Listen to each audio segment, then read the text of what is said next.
कुलगाम में दहशतगर्दों और सिक्योरिटी एहलकारों के दरमियान हुए एनकाउंटर में 3 फौजी जवान शहीद हो गए। सिक्योरिटी फोर्सेस को हालन मंजगाम के जंगलाती इलाके में दहशतगर्दों के छुपे होने की इत्तला मिली थी। जुमे की शाम सिक्योरिटी एहलकारों ने इलाके का मुहासरा किया। इस दौरान गोलियों के तबादले में 3 फौजी जवान जख्मी हो गए थे। बाद में जख्मों की ताप न लाकर तीनों जवान दम तोड़ बैठे। इलाके में सर्च ऑपरेशन जारी है।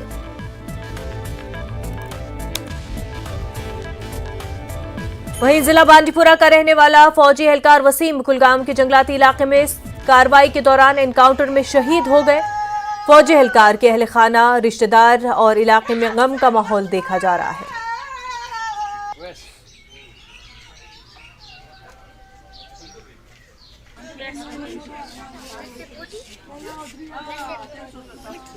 शहीद फौजी एहलकार वसीम के बचपन के दोस्त ने वसीम की शहादत पर अफसोस का इजहार किया। उन्होंने कहा कि अपनी दोस्त की मौत की खबर उनके लिए गमनाक है। वसीम एक फौजी के साथ साथ एक अच्छे इंसान भी थे। जो कल शहीद हुए हैं उसका नाम वसीम सरवर है। ये भी दाशी गांव में ही रहते हैं। मेरे दोस्त हैं, बचपन से हम एक दूसरे के साथ खेलते आए हुए हैं। फुटबॉलर है। जब इसने आर्मी ज्वाइन की तब मैं इसके साथ ही था। और कल जब मुझे इसकी न्यूज़ मिली, पहली बार मैंने ही सुना था इसका कि इसकी डेथ हुई है, ये शहीद हुआ है, तो मैं उस टाइम किसी को बोल नहीं पाया क्योंकि मेरे पास वो हिम्मत नहीं थी कि मैं अपने दोस्त की खबर किसी को दूँ। तो सुबह जब मैंने फिर सुना कि इसके घर वालों को पता चला है तो मतलब बहुत दुख हुआ कि ये हमारे लिए एक बहुत बड़ी लॉस है। ये एक बहुत अच्छे इंसान थे। अच्छा इंसान होने के साथ साथ ये यहाँ पे छोटे बच्चों को खिलाते थे, अपने जेब से पैसे देते थे और उनको फुटबॉल खिलाते थे। बीजेपी कश्मीर यूनिट आर्टिकल 370 की मनसूखी के 4 साल का जश्न मना रही है। जम्मू कश्मीर तरक्की, अमन, खुशहाली की तरफ बढ़ रहा है। करता हूं कि उन्होंने इस फंक्शन में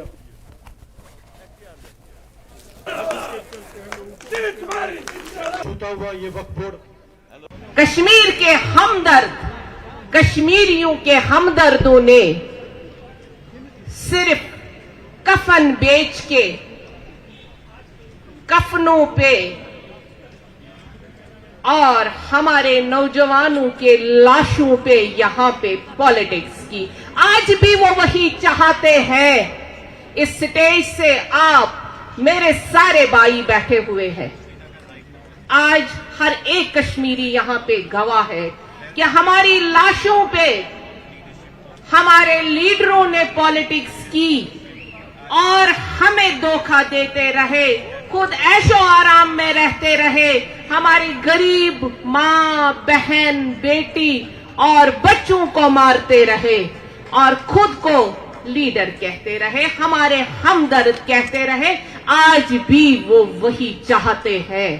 अभी जैसे मेरे भाइयों ने जूं ही मैं आई, उन्होंने मुझे कहा कि आज भी कुछ लीडरान नजरबंद है। क्या वो आज जश्न मनाना चाहते थे कि अब हम मुसीबतों से आजाद कर गया हमारा प्राइम मिनिस्टर साहब, हमारे मोदी जी ने, हमारी गवर्नमेंट ने कश्मीरियों को आजाद कर दिया उन मुसीबतों से, उन परेशानियों से जो हमें 35 साल 70 साल से दिए जाते थे। क्या वो जश्न मनाना चाहते हैं जैसे हम मना रहे हैं? आम कश्मीरी मना रहा है आज जश्न, उसके गवाह आज गली गली, कोचे कोचे में सारे लोग हैं। 9 साल जो हमारे बेमिसाल रहे, हमने कश्मीरियों के लिए और पूरे हिंदुस्तान के लिए हमारी गवर्नमेंट ने जो निचली सतह से ऊपरी सतह तक लोग हैं, एक माला में पिरोने की कोशिश की ताकि न ऊंच रहे न नीच रहे, क्योंकि बराबर इस हिंदुस्तान की मोतियों की एक माला बने। तो ये एक बहुत बड़ा बदलाव है कि 2019 से आज तक उस तरह से खून खराबा नहीं हुआ जिस तरह से 1999 से लेकर 2019 तक, चाहे हुकूमतें आई, हुकूमतें चली गई, या 1999 से लेकर 1996 तक कोई हुकूमत नहीं थी, मगर जो खून खराबा यहाँ पर हुआ तो उसका रोक आ गया और लोग खुश हैं। अमन से जी रहे हैं, चैन से जी रहे हैं, चैन की सांसें ले रहे हैं। और सभी आप देख रहे हैं जो घर से निकल रहे हैं कॉलेजों की तरफ, स्कूलों की तरफ, कारोबार की तरफ, दफातरों की तरफ, सभी आराम से चलते हैं, आराम से निकलते हैं, चैन की सांसें ले रहे हैं, तबाले ख्याल हो रहे हैं। और हम सैल्यूट करते हैं इस मोदी सरकार को कि सबसे बड़ी देन जो है यहाँ पे 2019 से आज तक वो ये है कि यहाँ पर अमन है, सुकून है, चैन है और खून खराबा नहीं हो रहा है। और ये बताना चाहते हैं कि कश्मीर के लोग अब 370 से बड़ी आगे निकल चुके हैं, लेकिन दुख की बात यह है अभी भी कुछ परिवारवाद वाले जो नेता हैं वो वहीं पर फंसे हुए हैं, जो आज भी लोगों को गुमराह कर रहे हैं। 370 के बाद जाने के बाद आज देखिए 12 करोड़ लोग जम्मू कश्मीर में पसमानदगी से, गुर्बत से ऊपर आ गए। ये नीति आयोग का डाटा है। यहाँ से पता लगता है कि लोग अब आगे आ चुके हैं। जिस तरह से हिंदुस्तान आज चंद्रमा पर पहुंचने वाला है, इसी तरह से जम्मू कश्मीर के लोग भी अब 370 से आगे पीओजे के जाने वाले हैं, जिसके लिए आज हमने मैराथन की बात कही है। भूल जाओ उनको, अब रन फॉर पीओजे के होगा और हम बताएंगे किस तरह से पीओजेके में हिंदुस्तान का परचम लहराएगा। दफा 370 की मनसूखी के 4 बरस मुकम्मल हो गए। इन 4 बरसों में कश्मीर की तस्वीर में नुमाया तब्दीली हुई। अमन व अमान की फ़ज़ा की कश्मीर में मुख्तलिफ महाज पर तरक्की हुई। G20 के कामयाब इनक़ाद, तफरीही मराकिज़ के क़याम, मुहर्रम के जुलूस की बरामदगी समेत ऐसे कई मिसालें हैं जो खुशगवार और मुस्बत तब्दीली की है।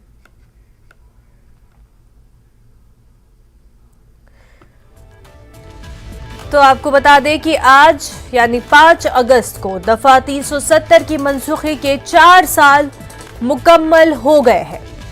तो ये 4 साल मुकम्मल होने का एक तरफ बीजेपी जश्न मना रही है, लोगों तक ये बात पहुंचाई जा रही है बीजेपी की जानिब से कि किस तरह से दफा 370 के हटने से जम्मू कश्मीर में तरक्की की राह गामजन हुई, डेवलपमेंट हुई, लोगों को नौकरियां फराहम हुई, जो हुकूक उनको पहले नहीं मिलते थे वो अब उनको मिल रहे हैं दफा 370 हटने के बाद। वहीं दूसरी तरफ ओपोजिशन पार्टियों का ये कहना है कि ये सरासर झूठ है जो बीजेपी फैला रही है।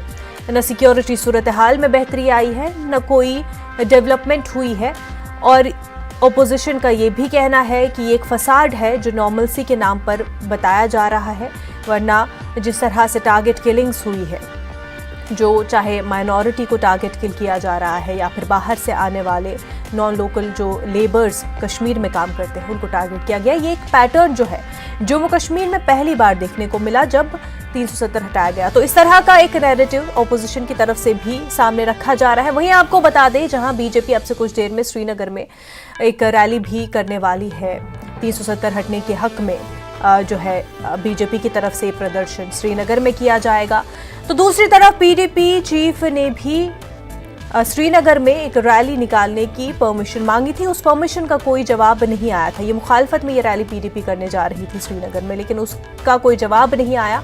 लेकिन ये है कि पीडीपी के बड़े लीडरों को और कई सारे लीडरों को घरों में नजरबंद किया गया और इसकी जानकारी महबूबा मुफ्ती ने ट्वीट के जरिए दी। उनको भी जो है घर पे नजरबंद किया गया है। तो इस हवाले से उन्होंने सवाल किया कि ये किस तरह की नॉर्मलसी है जहां पर उनको अपनी आवाज रखने का भी मौका नहीं दिया जा रहा है। मजीद इस पर बात करने के लिए हमारे साथ डीपीएपी के chief spokes person Salman Nizami साहब जुड़ चुके हैं। खैर मकदम है आपका न्यूज़ 18 JKLH में।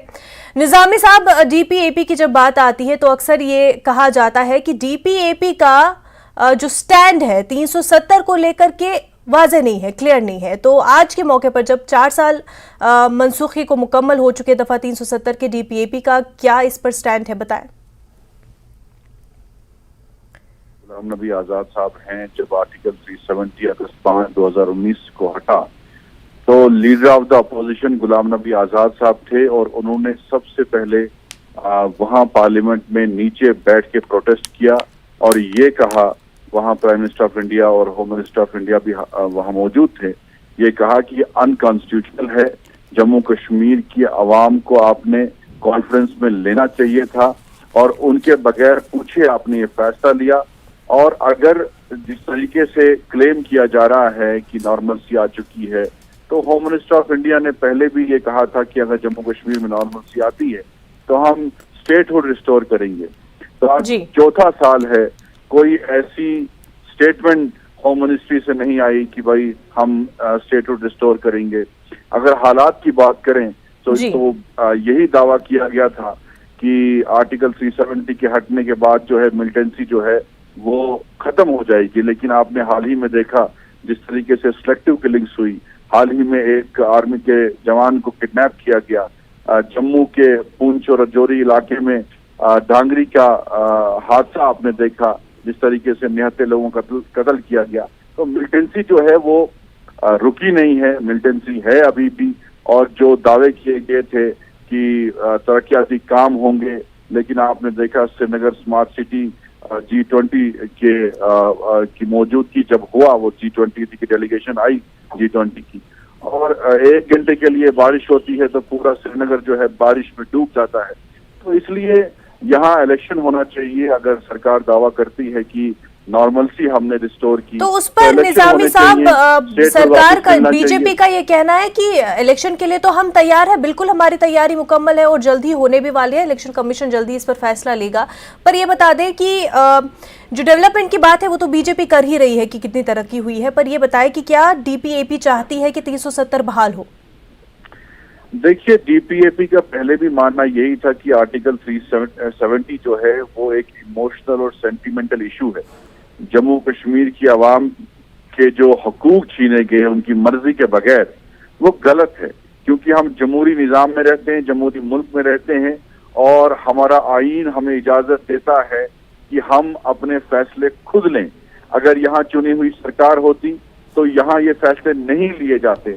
तो इसलिए यहाँ इलेक्शन होने चाहिए, और जम्मू कश्मीर की आवाम, चूंकि जम्मू कश्मीर हिंदुस्तान का अटूट अंग है, हिस्सा है, तो इसलिए यहाँ हम जमहूरियत पे यकीन रखते हैं, और जमहूरियत यही कहती है कि यहाँ हकूक बराबर मिलने चाहिए, चाहे जम्मू कश्मीर के लोग हों, चाहे गुजरात के लोग हों, आंध्र प्रदेश। और 370 में सिर्फ 2 चीजें थी, एक जमीन थी और नौकरियां थी। ये कानून जो है मुल्क की 9 रियासतों में अभी भी नाफिज है कि बाहर का शख्स वहां जमीन नहीं खरीद सकता, बाहर का शख्स वहां नौकरी नहीं कर सकता। यही जम्मू कश्मीर में था। तो अगर भाजपा 1 नेशन 1 लॉ की बात करती है तो जम्मू कश्मीर से क्यों हमारे हकूक छीनेंगे, फिर आसाम से क्यों नहीं छीनेंगे, फिर उत्तराखंड से क्यों नहीं छीनेंगे? तो ये जम्मू कश्मीर को एक नजर से देखते हैं और दूसरी स्टेटों को दूसरी नजर से देखते हैं। पर बीजेपी तो कह रही है कि अब हमने बराबर किया, पहले बराबर नहीं था, अब हमने जो दूसरे मुल्क के सिटीजन्स हैं, दूसरे रियासतों के जो लोग हैं, उनके बराबर ला दिया। नहीं, उसमें देखिए, हम कहते हैं बराबरी अगर आप करना चाहते हैं तो फिर आसाम से भी ये कानून हटाइए, वहां भी बाहर का शख्स जमीन नहीं खरीद सकता, नौकरी नहीं कर सकता। उत्तराखंड है, हिमाचल है, तो ये बराबरी पूरे देश में होनी चाहिए, जम्मू कश्मीर में क्यों? अगर 370 का कोई फायदा या नुकसान नहीं होता तो सरकार जो है चेंजेस क्या आई, मुझे बताइए। तरक्याती काम पहले भी होते थे, पहली सरकारों में भी होते थे, कोई रुकावट नहीं आई। मिलिटेंसी का दावा किया गया कि मिलिटेंसी खत्म हुई। आज अमरनाथ यात्रा आप देखिए, अमरनाथ यात्रा जो है पहले भी चलती थी, स्मूथली चलती थी, लेकिन आज जो है लोकल ट्रैफिक को रोका जाता है, लोकल लोगों को परेशान किया जाता है, और अमरनाथ यात्रा जो है उसमें डबल ट्रिपल सिक्योरिटी लगाई जाती है। वो अच्छी बात है, लेकिन आपको अगर नॉर्मलसी यहाँ दिखती है तो इतनी मजीद सिक्योरिटी लगाने की क्यों जरूरत नौबत आ गई?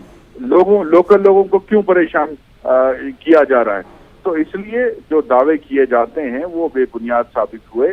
हम चाहते हैं कि यहाँ इलेक्शन हो, यहाँ जम्मू कश्मीर के लोगों को इख्तियार दिया जाए कि वो अपने नुमाइंदे को चुने, वो अपनी सरकार को चुने, और जम्मू कश्मीर में जो वर्क कल्चर पहली सरकार में जब गुलाम नबी आजाद साहब थे उस वक्त जो है मिलिटेंसी का मुकाबला भी किया गया। हालांकि निजामी साहब, वर्क कल्चर के हवाले से बीजेपी के बहुत बुलंदबाग दावे हैं कि वर्क कल्चर कितना बेहतर हुआ है, और जो सरकारी दफ्तरों में एक निजाम इतना खराब था वो अब कितना सुधर चुका है। अब एम्प्लॉयज जो अपने टाइम पर आते हैं। डिस्ट्रिक्ट लेवल पे ये चर्चा जो है ग्राउंड लेवल पे होनी चाहिए। डिस्ट्रिक्ट लेवल के ऑफिसर्स जो हैं वो लोगों के मसले हल नहीं करते। पब्लिक रिप्रेजेंटेटिव चुन के आते थे तो लोगों के मसले हल होते थे। अब जो दावा किया गया था 370 का, आप मुझे बताइए, जम्मू प्रोविंस में मिलिटेंसी 0 किस सरकार में बनी? जब गुलाम नबी आजाद साहब चीफ मिनिस्टर थे, जम्मू प्रोविंस में 0 मिलिटेंसी है। लेकिन आज के टाइम पे जम्मू सूबे में मिलिटेंसी है, प्रेजेंस है। दांदरी हादसा जो है 370 के बाद हुआ, उससे पहले नहीं हुआ। तो इसलिए ये कहना कि भाई हमने नॉर्मलसी लाई, अब सब अच्छा है, तो ये गलत है। हमें यहाँ अगर नॉर्मलसी का आप दावा करते हैं या इलेक्शन होना चाहिए।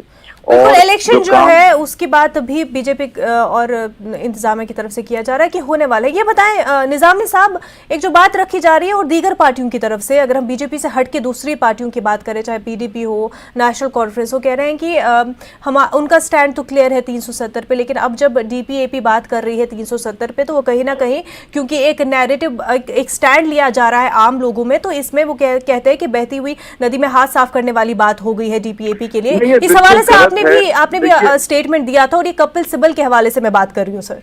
देखिए, उसमें मैं साफ करना चाहता हूँ, क्योंकि उस वक्त जब पिटीशंस वहाँ फाइल हुई, गुलाम नबी आजाद साहब कांग्रेस में थे, और जब जम्मू कश्मीर की उस वक्त गवर्नर इंतजामिया जो है उन्होंने पाबंदी लगाई थी उनको जम्मू कश्मीर जाने के लिए, तो उन्होंने सबसे पहली पिटीशन गुलाम नबी आजाद साहब की।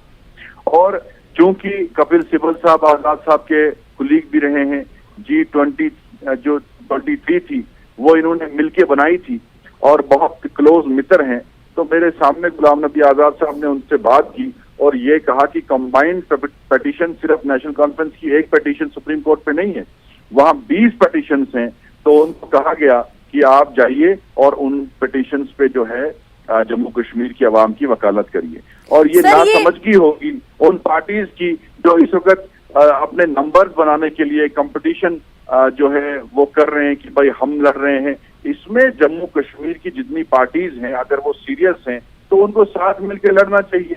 बिल्कुल, साथ मिलकर आना चाहिए, लेकिन उस पर ये भी कह रही है वो पार्टियां कि ये जो पहले आजाद साहब बात कर रहे थे कि जो अचीवेबल नहीं उसकी बात क्यों की जाए, और उसके बाद अब ये स्टेटमेंट फिर सामने आते हैं कि हमने ही कपिल सिब्बल साहब से बात की थी क्योंकि करीबी है, तो फिर आगे वो हमारी पैरवी करने के लिए चले गए। आजाद साहब ने सिर्फ ये बात कही कि मैं 370 नहीं ला सकता, क्योंकि ना गुलाम नबी आजाद साहब मेंबर पार्लियामेंट है, ना इनकी अभी हमारी पार्टी जो है नेशनल लेवल पे आई है कि हमारे एमपीज हैं तो हम बिल लाएं तो वहां हमें सपोर्ट मिलेगा। आजाद साहब ने ये कहा कि जो पार्टियां इस वक्त अपोजिशन में हैं उसमें से मैक्सिमम पार्टीज ने बीजेपी को सपोर्ट किया 370 के हटने पे। उसमें अरविंद केजरीवाल साहब हैं और कांग्रेस के कई एमपीज थे जिन्होंने बीजेपी को सपोर्ट किया, तो हम उनसे क्या उम्मीद रखें। इसलिए आजाद साहब ने कहा कि हम सुप्रीम कोर्ट पे हमें उम्मीद है, और आजाद साहब ने कपिल सिब्बल साहब से रिक्वेस्ट की, डॉक्टर फारूक अब्दुल्ला साहब ने भी की होगी।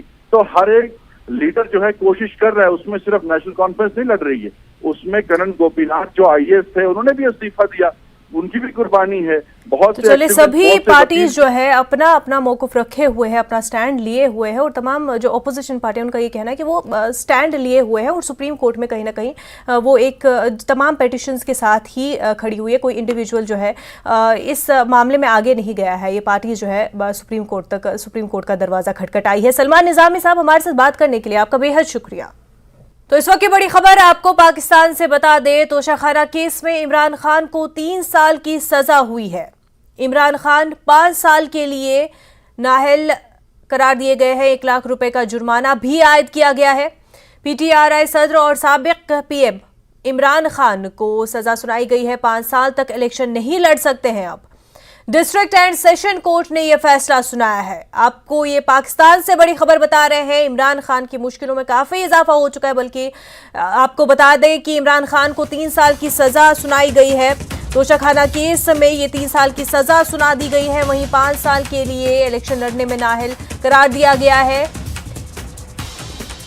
पाकिस्तान के साबिक पीएम है इमरान खान, और 5 साल तक के लिए अब इलेक्शन नहीं लड़ सकते हैं। डिस्ट्रिक्ट एंड सेशन कोर्ट ने यह फैसला सुनाया है।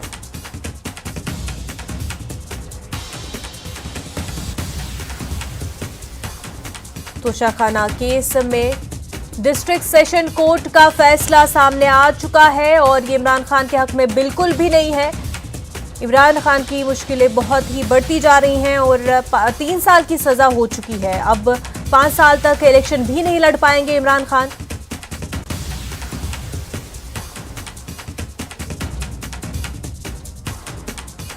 और साथ ही साथ 1 लाख रुपए का जुर्माना भी आयद किया गया है। और अगर जुर्माना न दिया गया तो इस सूरत में 6 महीने की और सजा मिल सकती है। तो जहां एक तरफ 3 साल की सजा सुनाई गई है और 5 साल तक इलेक्शन नहीं लड़ सकते हैं इमरान खान। और वहीं अगर 1 लाख रुपए का जुर्माना आयद नहीं किया तो 6 माह की मजीद कैद हो सकती है इमरान खान को। इससे पहले आपको बता दें कि इमरान खान ने कई जो है इल्जामात लगाए थे पाकिस्तान की आर्मी पर, वहां की हुकूमत पर। उनको जेल भेजने के उन्होंने पहले ही कहा था कि उनके अगेंस्ट जो है कॉन्स्पिरेसी की जा रही है, प्लॉटिंग की जा रही है पाकिस्तान की आर्मी की तरफ से, पाकिस्तान की सरकार की तरफ से। तो अब आपको बता दें कि डिस्ट्रिक्ट सेशन कोर्ट का फैसला आ चुका है तोशाखाना केस में, जिसमें इमरान खान को 3 साल की सजा सुनाई गई। 5 साल तक वो इलेक्शन नहीं लड़ सकते हैं और 1 लाख का जुर्माना भी आयद किया गया है।